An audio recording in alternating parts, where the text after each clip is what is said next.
દારૂબંધીના કડક નિયમો હોવા છતાં સરકારે ગિફ્ટ સિટીમાં દારૂ પીવાના નિયમોમાં છૂટ આપવાનો મહત્વપૂર્ણ નિર્ણય કર્યો છે।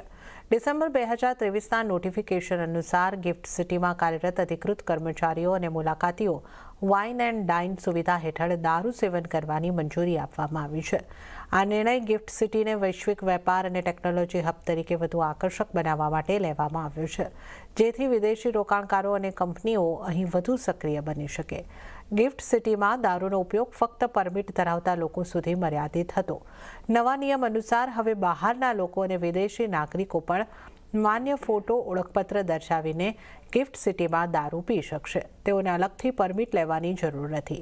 સાથે જ પરમિટ ધરાવતા કર્મચારીઓ એક સમયે 25 મહેમાનોને આમંત્રિત કરી શકે છે તેવી સુવિધા આપવામાં આવી છે। તો સરકારે આપી ગિફ્ટ સિટીમાં દારૂની વધુ છૂટ આપવા સામે કોંગ્રેસે વિરોધ નોંધાવ્યો છે।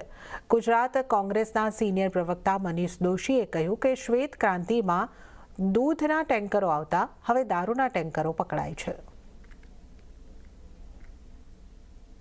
કોંગ્રેસના શાસનમાં કડક દારૂબંધી હોવા છતાં ગુજરાતમાં જનરલ મોટર્સથી માંડીને આઈપીસીએલથી માંડીને મોટા મોટા કારખાના અને મોટા મોટા ઉદ્યોગો આવ્યા છે।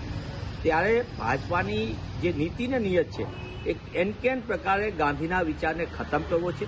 ગુજરાતમાંથી એમને દારૂબંધી ઉઠાવી લેવા માટેના કાસા રચી રહ્યા છે, એક પછી એક પગલાં, અને એના કારણે આવા નાટકો કરી રહ્યા છે। ત્યારે જેએમસી